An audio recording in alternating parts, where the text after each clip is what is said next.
धनंजय मुंडे के मंत्री पद से इस्तीफा देने के बाद अब कृषि मंत्री मानिकराव कोकाटे के इस्तीफे की भी मांग जोर पकड़ने लगी।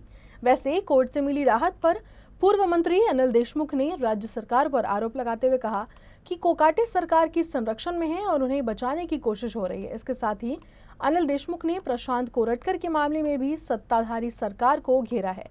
उन्होंने कोरटकर के भाजपा नेताओं के साथ घनिष्ठता का आरोप लगाया।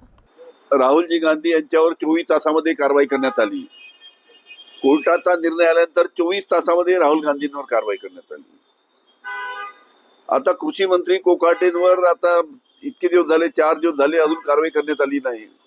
म्हणजे मला वाटतं जोपर्यंत त्याला न्यायालयाकडनं संरक्षण मिळत नाही तोपर्यंत त्याच्यावर कारवाई होणार नाही अशा पद्धतीचं यांची प्रयोजन दिसतंय।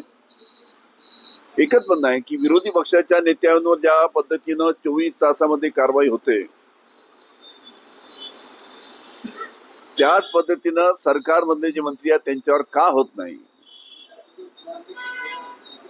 न्यायालय जेव्हा त्याला स्टे देईल नंतर त्या संपूर्ण प्रक्रिया थांबेल अशा पद्धतीनं नियोजनबद्ध पद्धतीनं संपूर्ण कार्यक्रम चालू आहे।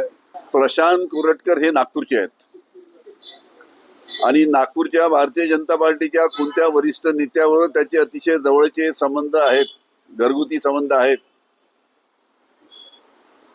त्याचे संपूर्ण अनेक फोटोग्राफ्स सोशल मीडियामध्ये आहेत आणि त्या सोशल मीडियाच्या फोटोग्राफमध्ये दिसतं की अतिशय त्यांचे जवळचे संबंध आहेत।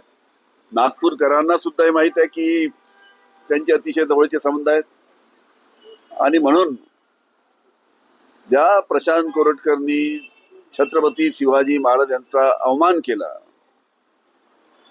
अशाला जर प्रशांत कोरटकर आपल्या जवळ जाऊन वाचवण्याचा जर प्रयत्न करण्यात येत असेल ती अतिशय चुकीची गोष्ट आहे।